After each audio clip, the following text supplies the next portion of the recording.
If you would like, you are welcome to tell us where you are from in the chat box. And are you all excited? I'm super excited. Tonight's meeting is hosted by AFI, Alliance for Impact, a New York-based nonprofit organization with ADHD, autism, mental health volunteer support groups to help Asian families with related challenges. And I'm Alice Gu, a graduate student in psychology at Arizona State University. I'm also the founder of the first ADHD awareness YouTube channel in Mandarin, ADHD 大孩子. Dr. Thomas E. Brown is our speaker for tonight's presentation. If you have any questions during his presentation, please type them into the chat box. Dr. Brown is willing to answer some questions after his presentation. And as I know, we have many audiences from overseas who join us tonight because they know Dr. Brown and they want to understand more about ADHD. We will also have Chinese Q&A time in the end. So I first became aware of Dr. Brown's work when I cited his ADHD model of executive function impairments in my first ADHD essay as an undergraduate. So it's truly my pleasure to introduce Dr. Thomas E. Brown, the founder and the director of the Brown ADHD Clinic in Manhattan Beach, California. Dr. Brown published 7 books and over 30 peer-reviewed articles in professional journals on ADHD. Today, he's going to speak with us about his newest book, ADHD and Asperger Syndrome in Smart Kids and Adults. Now, let's welcome our speaker, Dr. Thomas E. Brown. Thank you very much, Elise. And I want to say thank you to Ms. Linda Lee and all others who were involved in inviting me. I'm honored to be here, and I hope that what I have to say will meet your interests. So let me go ahead and start now. This will give you some idea of how I'm planning to do my talk tonight.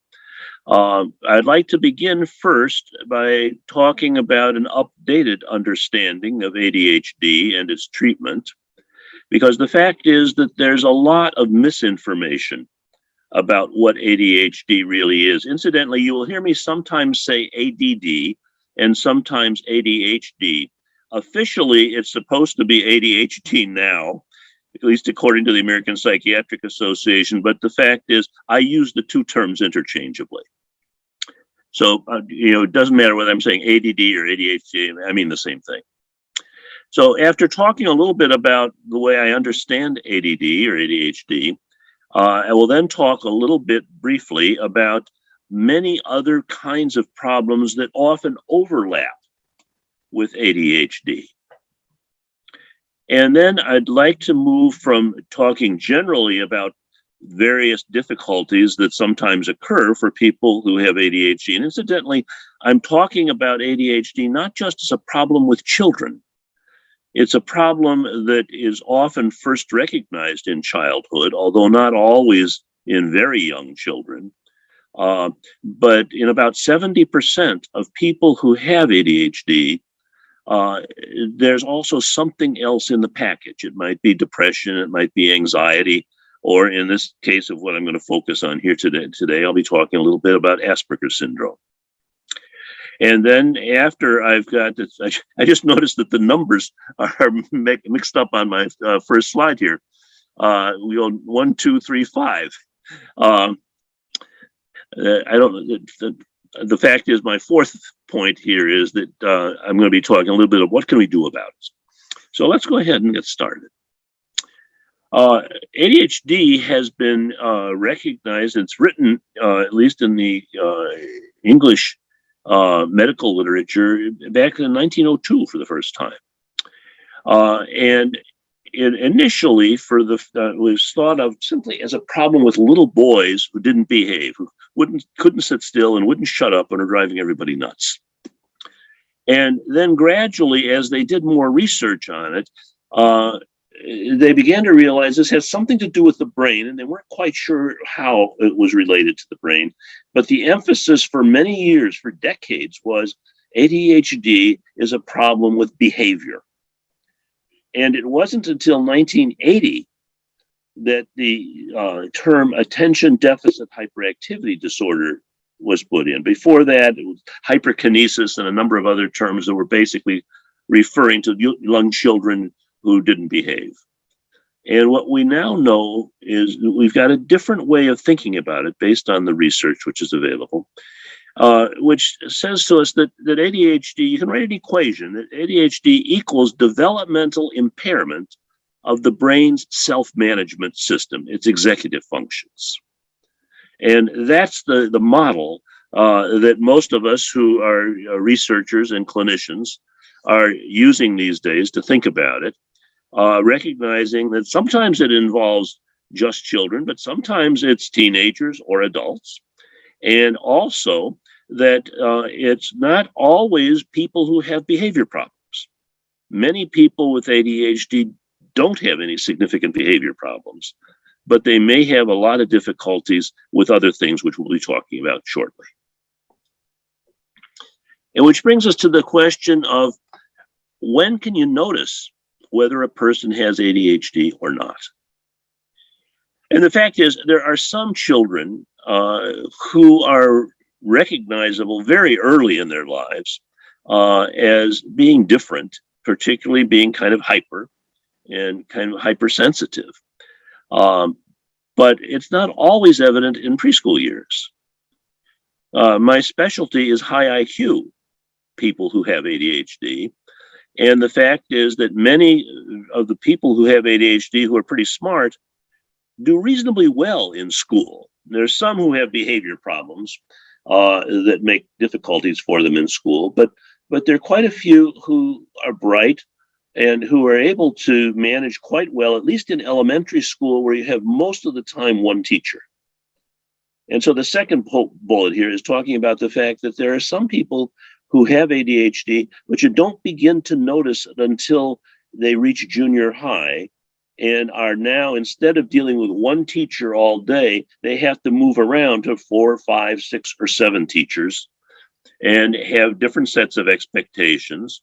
And then there's some where you don't see it even in junior high. You may see it in high school where the challenges of the curriculum are a little bit more.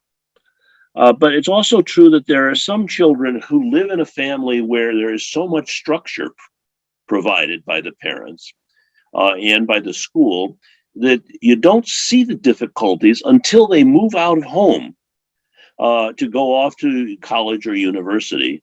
And now all of a sudden there's nobody to drag them out of bed when they need to get going, and there's nobody who's going to be monitoring them in the same way that parents do with their kids as they live at home. So you can't always see this early on. And sometimes people say, well, can you get ADHD as a teenager, or can you get it as somebody who's an adult? And the answer is yes. It is primarily heritable. Out of every 4 people diagnosed with ADD, one of them has a mom or dad who has it, whether they know it or not. And the other 3, usually they're going to have a grandparent or an uncle or an aunt or a brother or sister who have it. But this is, something that's often recognized only as a person gets to know about ADD and can sort of think about, oh yeah, I do remember that grandparent had some difficulties that look like ADHD. But in any case, the fact is this is not always, contrary to the way it was thought about earlier, that it was always thought to be something we'd see in young children. These days, what we would understand now is there are many people where you cannot see it until middle school, high school, college, or adulthood. And so what I'm proposing is a model that says ADHD is essentially a developmental impairment of the brain's self-management system. And you can imagine it's sort of like a conductor of the orchestra. Its executive functions that help, these are the neural networks in the brain that help to deploy and manage various skills that we need day by day. It's a wide range of central control processes of the brain. And I'll show you a model of the different parts in just a moment. But what these do, these executive functions, is they connect and then they prioritize and integrate our cognitive functions for us moment by moment. And the metaphor that I have found most helpful for thinking about this is if you picture a symphony orchestra where all the musicians are really good at playing their instruments, regardless of how good they may be. If you don't have a conductor who can indicate what they're going to be playing and who can keep them on time and bring in the strings and then fade out the strings and bring in the timpani and pull then the woodwinds and organize them and start them and stop them, without a good conductor, you don't get very good music out of a symphony. And in the case of human beings, if you don't have adequate executive functioning, it makes it difficult to be able to manage many aspects. And it's not just schoolwork. So one way of thinking about this executive function is that it's what is referred to with the kind of questions that might say, will you do this? And if you are going to do it, how are you going to do it? And when are you going to get around to it? Those are the kinds of questions that are involved in the processes of ADHD, the executive functions. And I'm about to show a diagram that talks about what ADHD really involves. But I would like to say a couple of things about it before we turn to that diagram. And the first is that even though the diagram separates out 6 different types, 6 different categories of functions that we're calling executive functions as components of ADHD, the fact is that most of those tasks where we need to use executive functions involve not just one, but many aspects of it. And the second thing that I would like to emphasize is that executive functions usually operate without our having to spend a lot of thinking about it. That they happen with automaticity, not in the sense of unconscious, but more like something that one does sort of automatically. For example, when you're driving a car, after you've gotten through the early stages of just sort of thinking about what the moves are and how to do the various tasks involved, we do that without having to think separately about, okay, now I have to put my foot on the brake. Now I have to shift the gears. Now I have to put the turn indicator on. Okay, now it's time to turn the turn indicator off. Those things are done without conscious thought. And connected to this, one more point I'd like to make is that it addresses the question of how do you know if somebody has ADHD? And some people, including some professionals, will say, well, if it's executive functions, then what we need is neuropsychological testing using those tests that neuropsychologists use and refer to as tests of executive function. Most of us who work in this field say no. Neuropsychological tests are very helpful if you're trying to determine whether a person has had a stroke or if they've had brain damage, structural damage to the brain. But the fact is that the best way of assessing for ADHD is to have an interview, a clinical interview with somebody who knows what ADHD looks like for the age of the person you're evaluating, and a clinical interview then to find out about how well this person functions in daily life. It does not require going through the expense of hours of neuropsychological testing. And in fact, often those tests are not that helpful for assessment of ADHD.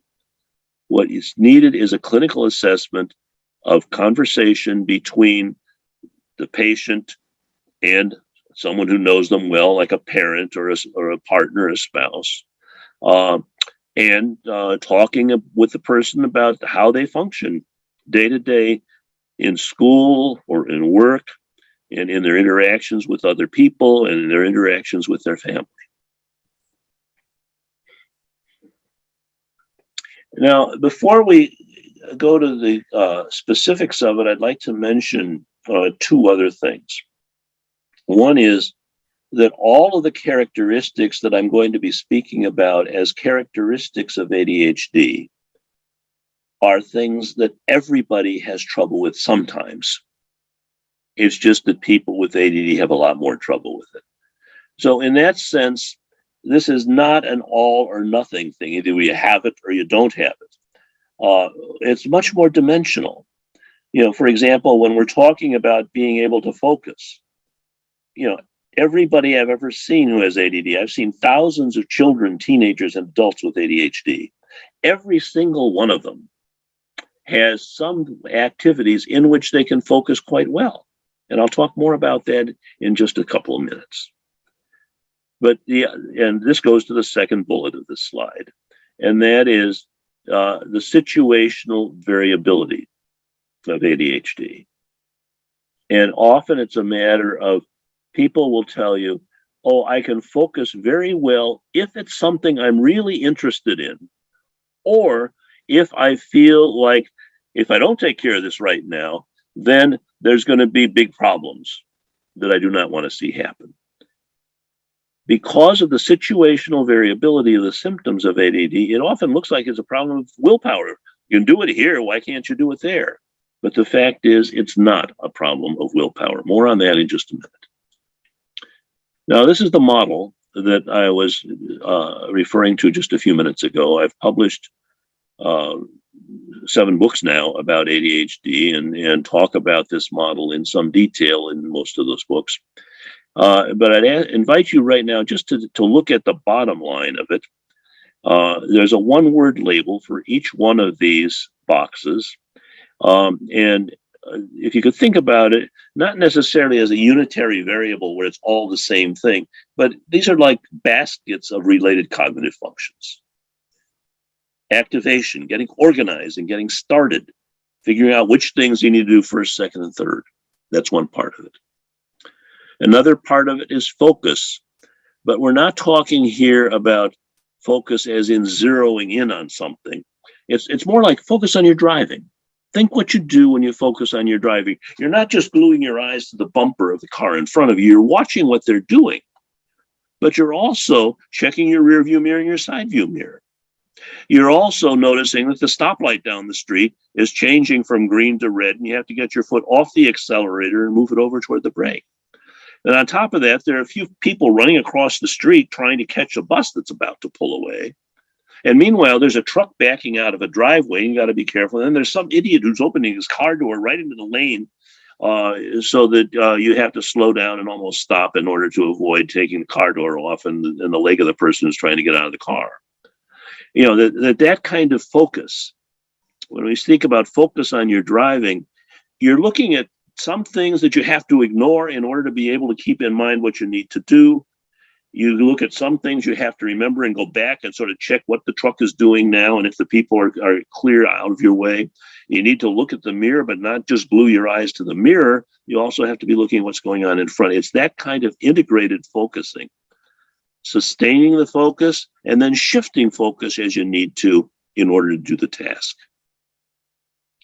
The third component, or the third cluster of area functions in executive functions, is regulating alertness. Now, this includes, among other things, sleep, being able to get to sleep when you need to sleep and be awake and alert when you need to be awake and alert. And it involves also sustaining effort, being able to keep up the effort that you need to make for whatever you're doing. And at the same time, being able to process speed. And so it's you know, can you slow down when you need to slow down and speed up when you need to speed up? The fourth aspect, fourth cluster of characteristics of executive function, remember, these are all components of executive function, has to do with managing emotions. Now, I have to tell that the official diagnostic criteria for ADHD do not include anything about emotions. But those of us who do research in this, and any clinicians experienced in ADHD, know very well that managing emotions is a big part of what people with ADHD have trouble with. And it's not just one particular emotion. You know, some people have trouble with being short-fused and getting angry very quickly, being very irritable. Others get flooded with worry, way beyond what is warranted by the situation. Some others just have difficulties in being able to cope with their jealousies about things or the urgency of things. But managing frustration and modulating one's emotions so they don't take over too much of what you're thinking about or trying to do. The fifth cluster has to do with memory. But it's important to recognize that the problem with memory in ADHD is not so much with long-term storage memory, it's more with short-term working memory. If you ask people who have ADD, how's your memory? Often they'll say, oh, I've got the best memory in my family. I can remember stuff nobody else can remember. I'll give you some example about some movie they saw 10 years ago. They've seen it once and they can tell you every detail, the entire storyline that they saw 10 years ago in that movie. And they haven't seen it one more time. Or somebody else might say, I have in my head 450 songs were popular back in the 70s, all the music, all the lyrics, all the verses. But even though people with ADD might be very good about remembering some things like that from a long time ago, the problem that's more common for folks with ADHD is their short-term working memory. It's what you depend on, for example, when you go in the other room to get something and you're standing there scratching your head around what in the world you came in here for. It's what you depend on, for example, if you're working on a project, you go downstairs to get something you need for the project, see something else that's interesting, something else that needs doing, and soon you're up to your elbows in project number 2, having totally forgotten you're in the middle of project number 1 upstairs. It was kind of important to get it done. You know, it's what you depend on. Students complain. You'll be in class, teacher asks a question, they raise their hand, they've got a good answer for it. Teacher calls somebody else first. They have to wait while this other kid says her shtick. Then the teacher comes back and says, yeah, what were you going to say? Totally clueless. Now I've forgotten what I was going to say. What was the question again? You know, it's that kind of short-term working memory where you have to hold one thing in mind while you're doing something else. That's the kind of memory which is more problematic for people with ADHD. And then finally, the sixth and final cluster in this model about ADHD is monitoring and self-regulating action. Now, in the early days, the emphasis was action in terms of like being too hyper. And there certainly are some people who have ADHD who tend to be restless and have a hard time sitting still. Some of them have a hard time being quiet and will monopolize conversations, talk too much and talk too loud. But there are a lot of people where the action is more a matter of not being able to regulate their behavior in a way that makes it fit the situation. To be able to know the difference between kids talking with each other when they're on the playground and kids talking to the teacher, for example. So what I'm proposing is that this model of these 6 boxes that you see here constitute a way of conceptualizing the components of executive function, which is essentially what I believe ADHD is. Now, I'm particularly interested, one of my specialties is working with people who have a high IQ. And I'd like just to introduce to you this 16-year-old boy. Tested IQ was in the very superior range, 99th percentile, 136 IQ. He was an honor student until 7th grade. And then gradually the quality of his work and his motivation for getting his work done declined. And at the time that the parents brought him in to see me, it was the beginning of his junior year. And in 9th and 10th grade, there had been a significant drop in his grades. And now he was almost failing most of his classes, except for getting an A in math. The teachers reported no behavior problems. Sometimes he's a good participant. Sometimes he has missed assignments. Often doesn't prepare very well, doesn't do some of the homework that's assigned, and often seemed disorganized. The parents were quite sure that he had no problems with drugs or alcohol. He didn't seem depressed. He had friends. He's often invited to do things with other people. He gets very involved with, music and his computer. And he lost his sports eligibility. The fact is, he was a goaltender for the school's ice hockey team. And he was a very good goalie. In fact, shortly before he came to me, he had helped to lead the team in the state championship for ice hockey. So he was very proficient for that. But the teachers often would say, you're so good when you're in the net playing hockey. You don't miss anything. You know where that puck was every second of a fast game. But if you can focus so well when you're playing hockey, not missing anything, how come you're not able to get your work done? And his parents were talking about this when they brought him in for his initial conversation with me. And his response was, when they spoke about it, he said, I know I should, and I want to do that work. I just can't make myself do it. My friends say I have ADHD, and his friends were right.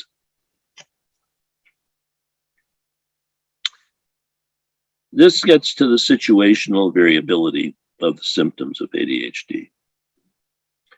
If we go to the example that I just spoke about, the goaltender, the hockey player, the question is, why is it you can focus so well for playing hockey and not for your schoolwork? Or the question for many kids would be, why is it you can spend hours playing video games and not be able to spend adequate time for being able to get your homework done? Why can you focus for this but not for that? Now, there's a variant of this, and that is there are some people who will often tell you that their experience is that if they're assigned, for example, to write an essay or a term paper that has to be done at a certain time, and it's announced several weeks before the time that the assignment's expected to be handed in. And what they find is that, they keep saying to themselves, I need to get going on that. That's a big paper. It's going to take a while to get the research done. I want to do a good job on it. But they keep putting it off. And what they'll often say is, I just can't get myself started until I feel I've got a gun to my head and something that I do not want to see happen is going to happen. And that's a question that many people with ADHD ask about themselves, and what many parents and teachers of kids with ADHD ask. Why is it you can be so intense in your motivation, so good at paying attention and engaging in these things, but not in that thing? And usually it's one of two things. Either it's something that really turns them on, it's really attractive to them, or they feel they have a gun to their head, like, these papers have to be handed in, not 2 weeks from now, but now it's down to the point where it's due tomorrow, and the person stays up until 2 or 3 in the morning to try to get it done. And so the question is, why is it that the motivation in ADHD is so variable in one situation for another? And this gets to the point of willpower that I alluded to a few minutes ago. I had a college student one time who said to me, I have a sexual example for what it's like to have ADD. He said, having ADD is like having erectile dysfunction of the mind. If the task you're trying to do is something that really turns you on, you're up for it and you can perform. But if the task you're trying to do is not something that has any real strong interest for you, you can't get it up. You can't get yourself organized and get yourself started to do it. And the problem that this involves is that when parents and teachers see their son or their student or their daughter, or sometimes their friends or their coworkers or their employees who work very well and with strong motivation and strong effort on a few things and are procrastinating and not able to sustain that same attention and effort for other things, often this question comes up, Well, what's the matter with you? You just don't have enough willpower to get yourself to do it. You clearly can do it here and here, but you're not doing it there. This is the kind of problem that comes up a lot with people who have ADHD. It looks like it's a problem with willpower, but it's really a problem with the dynamics of the chemistry of the brain and how those chemical dynamics reflect the way the brain processes information. So what I can tell you is that a few basic facts. I'm not going to spend a lot of time on the physiology of this, but there are a few things I think it's important to know. One is this is largely inherited. Out of every 4 people diagnosed with ADD, one of them has a mom or dad who's got it, usually, whether they know it or not. And the other 3, if they don't have a parent, usually there's a grandparent, an uncle, an aunt, or a cousin, or brother or sister. And often you can spot it once you really have a feel for what ADHD looks like, even though it may be that this was not recognized. The imaging studies that have been done of the brains of people with ADHD compared with people who don't have ADHD shows that there is a delay that averages about 3 years in terms of the development of certain parts of the cortex of the brain with people with ADD. They may be very much up to date in most aspects of their development, but there's a delay that averages about 3 years, but it's not the same for everybody. And what it does is it impacts the development of the networks that allow a person to communicate and have the brain communicate automatically in itself. And it impacts the communication, which is essentially electrochemical communication between the neurons in the brain. And let me take just a couple of minutes to talk about this, because I think that it's important to understand how the medicines work. But in order to do that, you need to understand what's happening in the brain. In a person's brain, there are 100 billion neurons. These are tiny, tiny cells that are about 2/3 the diameter of the human hair.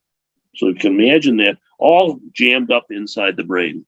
And this diagram shows you that there's a network of these, and they have some ways of connecting and pulling in information from other parts of the brain, from other neurons.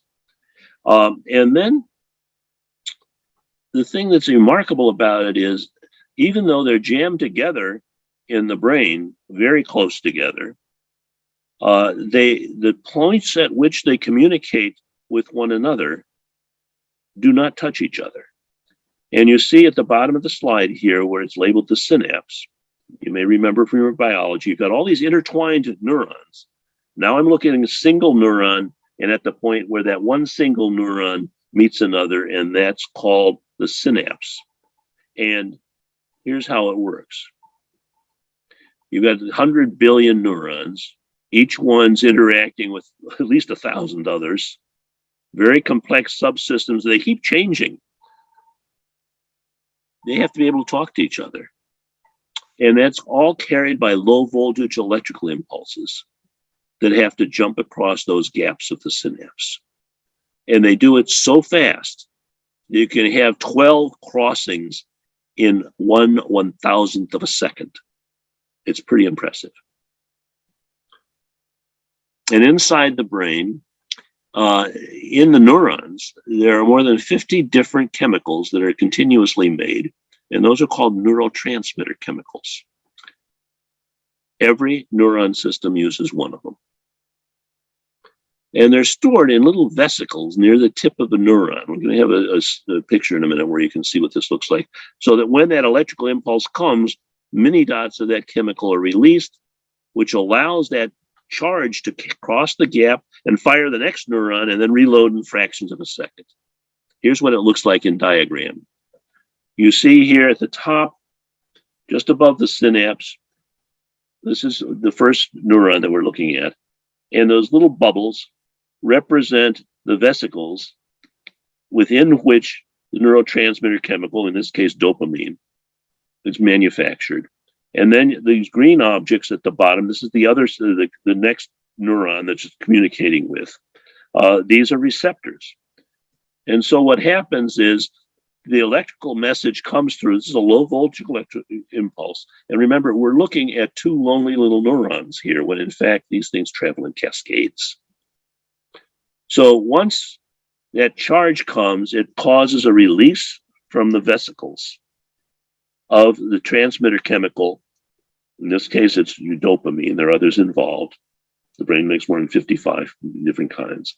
And it hits the receptors. If it hits enough receptors fast enough, the message moves on.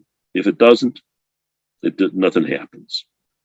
But then the other thing that has to happen is after you get that release, it's essential for the chemical to get sucked back into the sending side, because otherwise you're going to have the system jammed. You're not going to be able to get anything else done. And you're going to have 12 transmissions and reloading in 1 millisecond. It's amazing how fast. But what I'm trying to emphasize with this diagram is that ADHD is fundamentally a chemical problem. And I can also tell you that the most effective treatment for ADHD is to change the brain chemistry with medication. And that if you have a person who's got significant ADHD and you can't help it to change with medicine, other interventions are not likely to work out very well.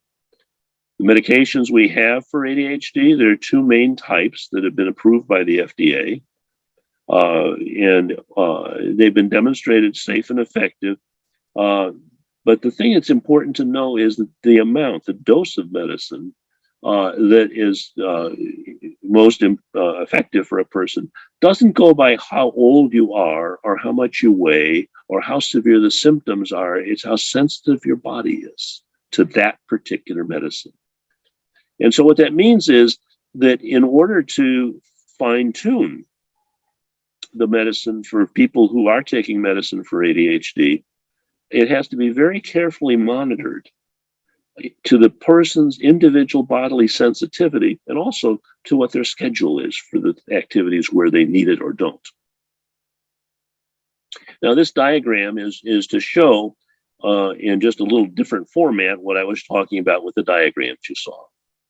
You can see at the top, this is the synapse that you can see, and the vesicle. You've got one example of the vesicle here, and it's releasing its amphetamine, not to be confused with methamphetamine. This is we've got 2 main types of medicine that we use.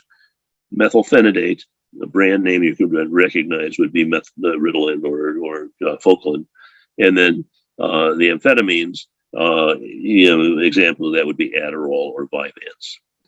But so what you see in the picture here is the release of the stars things are supposed to represent the release of the chemical, which is carrying the electrical charge. And then it hits the receptors, the blue objects you see on the bottom, which is the receiving side of the next neuron.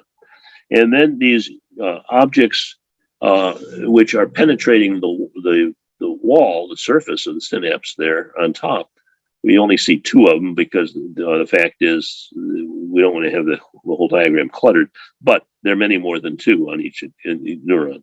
And that's the transporter. That's the part of the system here that sucks the chemical back in and reloads the system. Now, one thing that's important to know about the medicine is the side effects are usually pretty small potatoes, but the fine tuning is really important. And I'd like to mention something that is a problem sometimes because not every prescriber knows how to manage and adjust these medications that we use for ADHD. What you're supposed to see, what I'm asking you to look at here is the brown line that looks like a U, a wide U, represents the flow of the medication into the body. It's taken in at ingestion, takes about a half an hour to an hour to kick in, depending on which version you're taking. Lasts for a certain amount of time, which could be anywhere from 3 or 4 hours to 8 or 10 hours, depending on which version you're taking.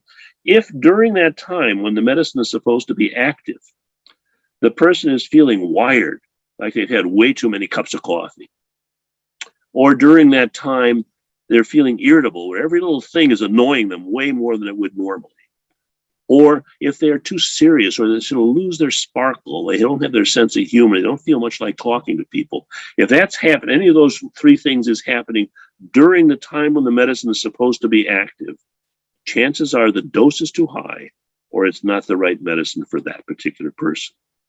However, if the person is not having any of those side effects that I'm showing above the active, but does have them happening later in the day as the medicine is wearing off, that's a completely different problem. If those effects, any one of the three, occur during the time medicine is wearing off, it just means it's dropping too fast. That's what we call a rebound. And it's usually very easy to fix. You give a small dose of the short-acting version of the medicine just a little bit before that happens. So this is just one example of the importance of fine-tuning the medicines if somebody's going to be taking them. Now, I'd like to shift gears for a moment to go to my other topic about what else often occurs with ADHD.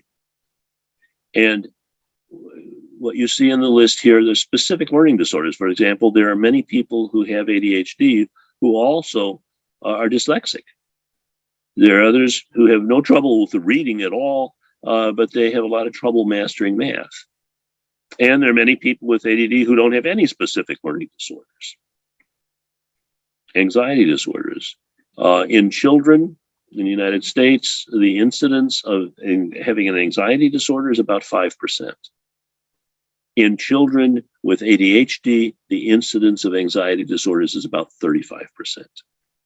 So here's an example of something that turns up much more frequently in kids with ADHD than it does with kids in the general population. Depression and mood disorders sometimes occur with it. Oppositional defiant disorder is just a term for kids who are very reluctant to follow directions from parents and teachers, and have an attitude where they don't feel like they have any obligation to follow directions. Obsessive compulsive disorders, where a person gets stuck on particular things they feel they have to do, even though it doesn't make any sense to them or anybody else. Or they've got obsessional worries where they get ideas in their head that they can't clear out. Autism spectrum disorders are a huge variety. And I should say at this point that Asperger's disorder, which was a separate diagnosis for some time, a few years back, the people who write the diagnostic manual for the American Psychiatric Association decided that they were going to say, no, we're going to take Asperger's disorder and just consider that part of autism spectrum disorder. Frankly, I think that was a mistake because there are people, by definition, people with Asperger's disorder have at least average and often very much above average intelligence. And that's a whole different world than somebody whose cognitive functioning is much more limited, which is the case for a large number of people, the other people on the autism spectrum disorder. And then substance use disorder. Show me a 10 or 12-year-old kid who has ADHD and it's not being treated with medicine. I can tell you that kid has double the risk of having a drug or alcohol problem serious enough to diagnose if they're not treated with medicine. Now, that doesn't mean that medicine always works. It does not always work, but for 8 out of 10 people, it does. If they have ADHD, they're at greater risk of having a substance use disorder. Then I'm not saying it would occur when they're 10 or 12. It may not happen until they're 15 or 20. But the fact is that they're in a high-risk group. So these are some of the other disorders which often occur with ADHD. And as I illustrated with the example about anxiety, they often occur more frequently than they would with most people in the general population who don't have ADHD. Now, these are the dates related to what I was just talking about.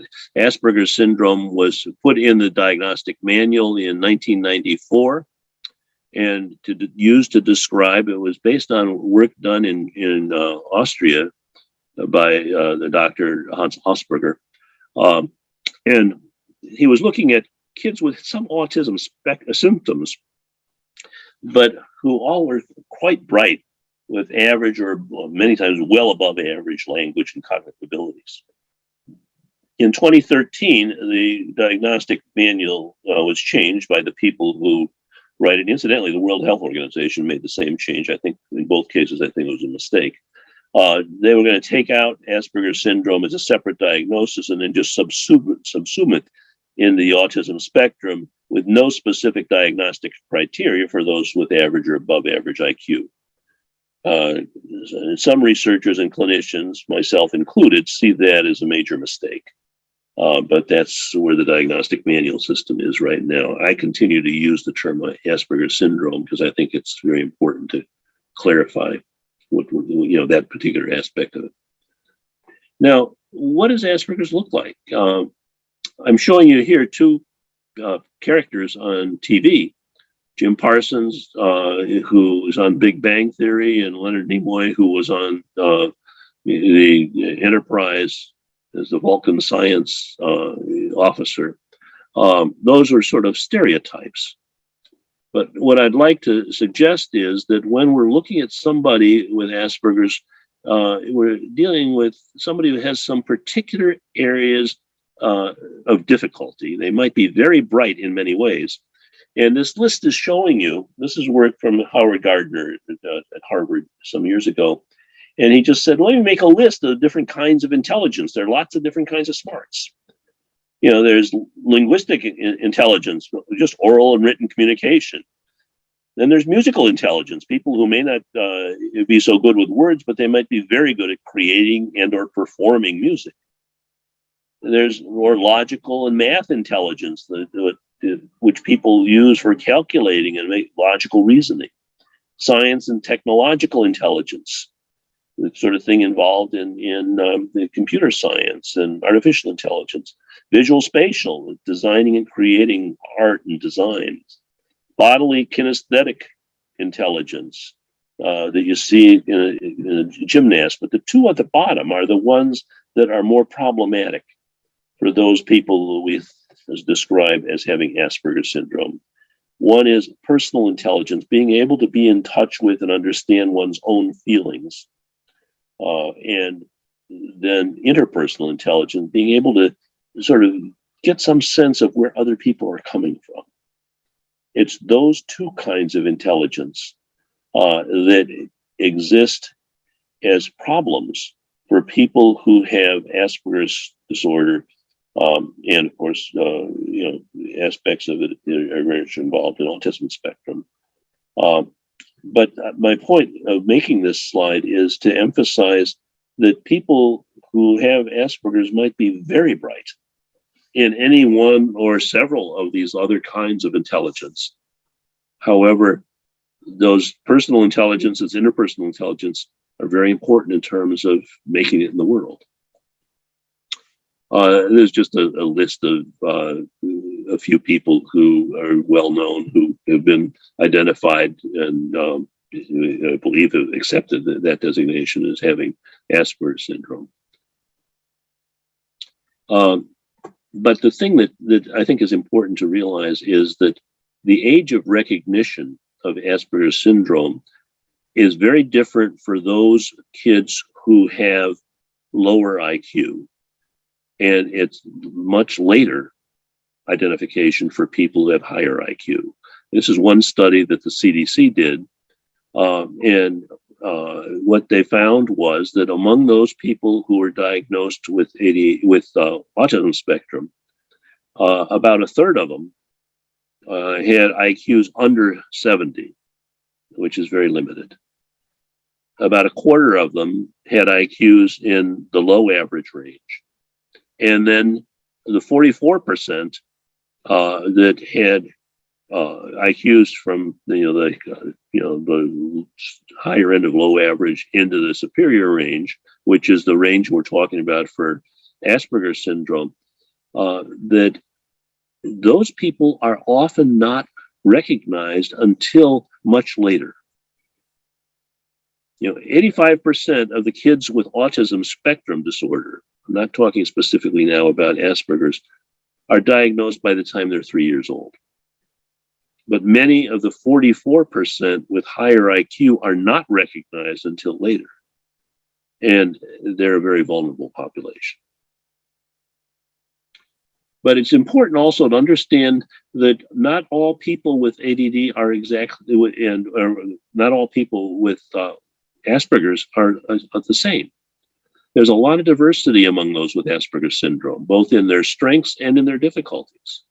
And you see listed here some personality types. Some are very fearful, others and overly dependent, and others are sort of arrogant and sort of know-it-alls. Some of them are isolated loners, and they just sort of stand back.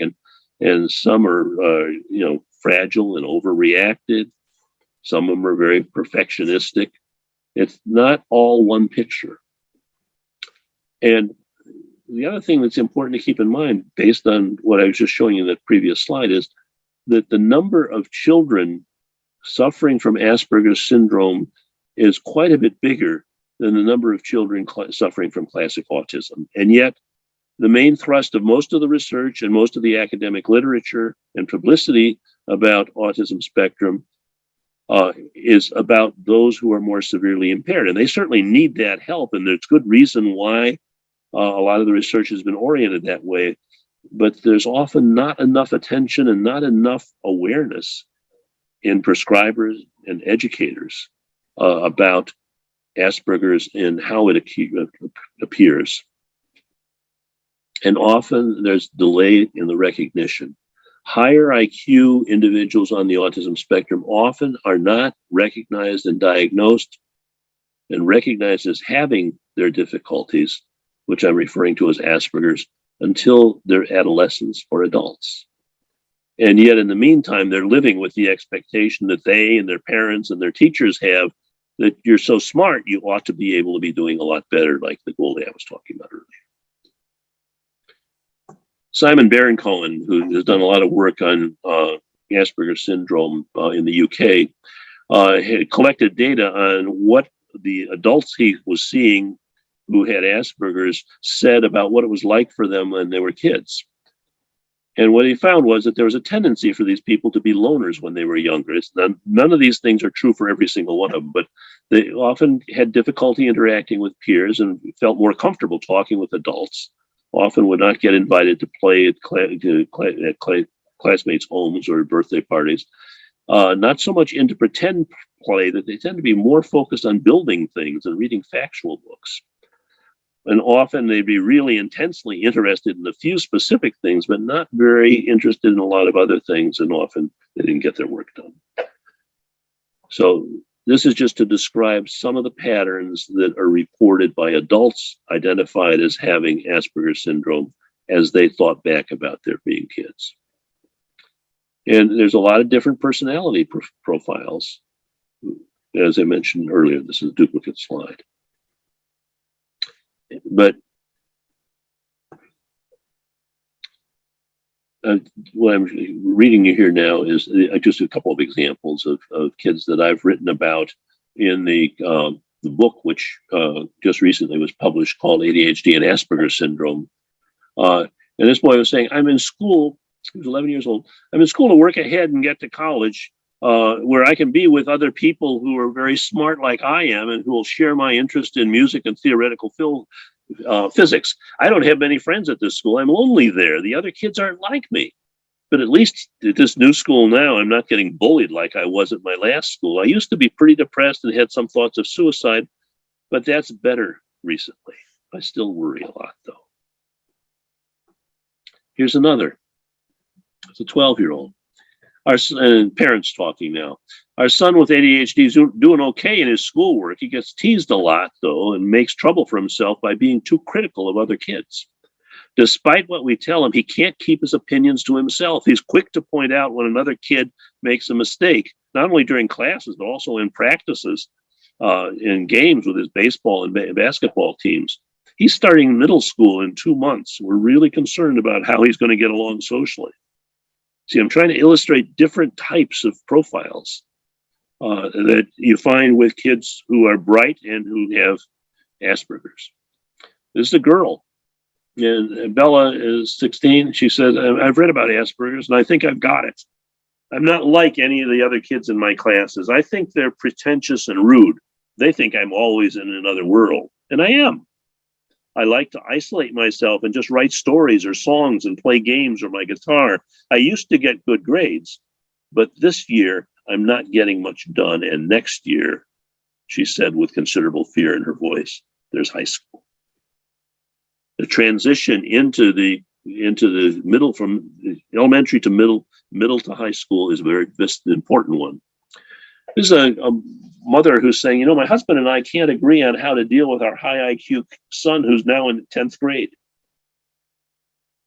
He has a lot of difficulties in missing too many days of school. He complains of having a headache, and then his father lets him stay home when he's not really sick. He has no friends. He's avoiding school to get away from the work and from the kids who tease him. A lot of these kids get teased a lot at school. He just reads or plays video games all day. My husband's unemployed, so he stays home while I have to get to work early.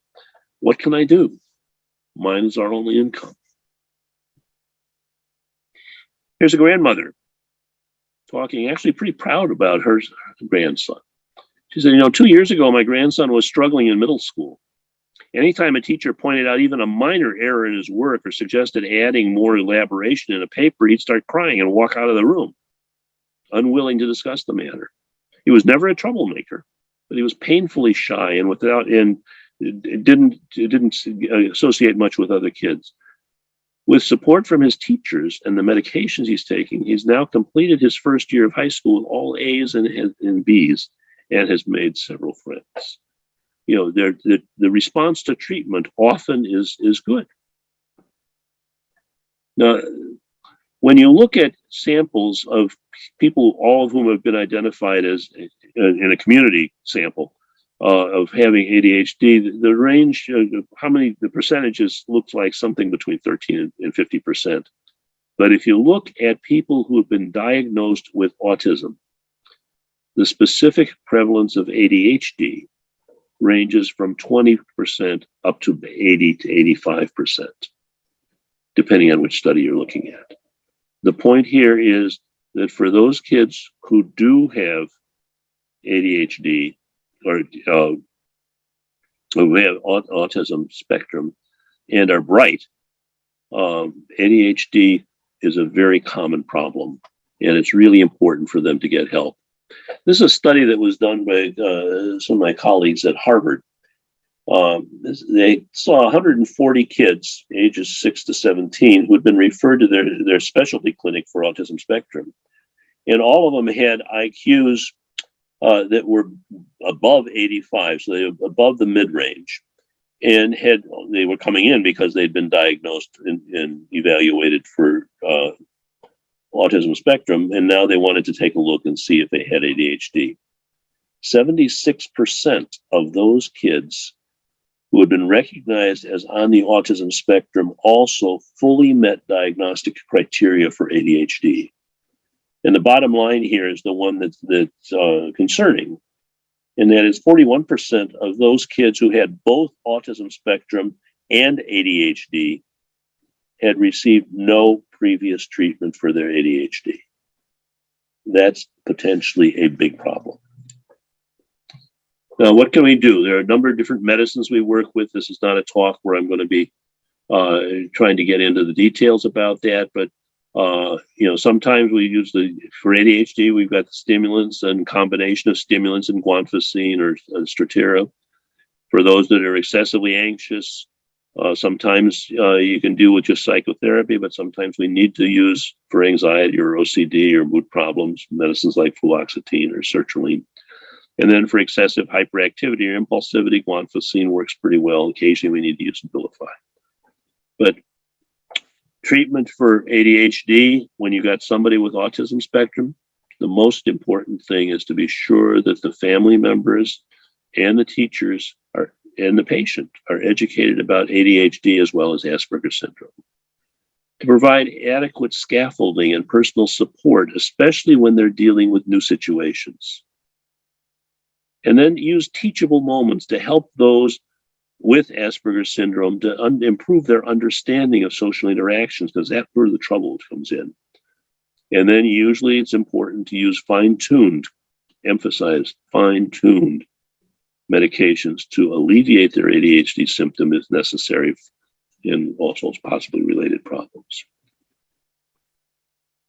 Dr. Biederman, one of the researchers who's involved in that study I spoke about a few slides back, said, failure to, this is at Harvard, failure to recognize ADHD, especially in intellectually capable kids with autism spectrum disorder, the ones who would be considered Asperger's, can seriously undermine education and social functioning, worsening already compromised social performance, and can predispose those kids to increased risk of disruptive behavior disorders, mood dysregulation, or a number of the problems that you'd rather not see them have. What you see here is pictures of the covers of various books I've published. And I would just call your attention to the one in the upper left corner, which is the most recent book that it focuses on the main topic that we're talking about here tonight, on ADHD and Asperger syndrome in smart kids and adults. And then if you want more details about ADHD, the one in the lower left corner, I think is helpful and provides a much more details. I tried to write it in plain English, so it's not going to be jargon. And then another book is A Smart But Stuck: Emotions in Teens and Adults with ADHD, which has a lot of case examples, as does the Asperger syndrome. So let me stop at this point, and I'll be happy to respond to questions. I've had a few that were sent ahead of time. Elise, what are we doing with the questions now? Are you going to read them to me?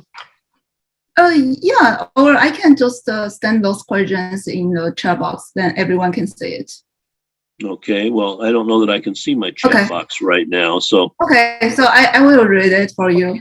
Okay. First, thank you very much. Yeah, I mean, it was very informative.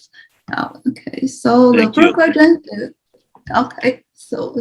Oh, let me interrupt you for just a second, if I may. I have several questions which were sent to me early through Mrs. Lee. Perhaps I should try to respond to those briefly, and then I'll take the new questions that came in during the course of the presentation. Okay? Okay. Yeah, sorry to interrupt. I will put them in the chat box too, so that everybody can see them. Okay, fine. I'll read the question quickly, but it's probably good to have it both places. Okay. This first one is written by somebody who said, I read a paper from about this research in the UK about adults on the autism spectrum, and it said if they had ADHD, their chance of committing serious crimes in their lifetime was 8 times higher than those with only autism spectrum without the ADHD. Do you have a similar conclusion in your research? I do not, and I don't buy the story. The fact is, most people on the autism spectrum are not criminals, and it's very rare that you do see some behavior problems with them sometimes. But I think that I don't know where those numbers were coming from, but all I can say is they do not fit with anything I know from my own research or from my own clinical work. Second question that came early was, what are adults with Asperger and ADHD like? Are there gender differences in Asperger's and ADHD? I've tried to describe some of the characteristics of Asperger's syndrome in what I've already said, but I'm glad to have this question to call attention to gender differences. Girls are less frequently identified as having ADHD, mainly because they don't usually make that much trouble for parents and teachers. But the fact is, often they struggle a lot. And they have some similar problems, but they're better at being able to mask them, or camouflage is the term that's often used. Third question, this mom is saying she's got a 9-year-old son who's diagnosed with ADHD and has been on medication for a year. But she said every time her son is at grandma's place for a few days, he behaves well, isn't taking his medicine while at grandma's, but was able to get homework done, no issues at all. And mom is thinking that that grandma has a unique way of praising her son and helping him organize. And so the question here is ADHD trainable without medication? And the fact is, I think it's very important to do teaching and coaching of people with ADHD and Asperger syndrome. But it's also true that how people behave who have ADHD depends a lot on where they are and who's around them. And there are some situations, if this kid were at his grandma's house all the time, and it wasn't special, it may be that things might be a little more complicated, but certainly using praise for the things you want to see happen can be helpful. Fourth question, does Dr. Brown take out of California clients? The answer is yes. Next one, my 14-year-old ADHD spends 4 or 5 hours to complete one subject of homework, like history. She ends up with piles of incomplete or overdue homework. What's the issue behind it? Inattention or distraction from her mind? Sounds like perfectionism, which is a variant of OCD. And it sounds like somebody who could use some coaching, if not some medication treatment for it. What are common feedbacks that those with ADD receive at the workplace? What are the typical ADHD behaviors and situations at work? And what's the biggest challenge for them to be able to be successful? There are many people I know who do quite well at work and who are very competent in doing their job. Sometimes they have trouble getting along with their family members, but they do well with work. But it's also true there's some who struggle because they're forgetful or because they're not sensitive enough to other people's feelings. And those are characteristics of ADD that often need some help. And the final question I was handed earlier was for a high IQ student. This is a 133 IQ, which is in the very superior range, and mild depression that comes in waves, maybe a couple days a month. Will ADHD medication make the depression worse? Generally, no. The ADHD medicine usually does not cause depression, but sometimes you get what I described earlier as that rebound near the end as the dose is wearing off, but that's usually easy to fix.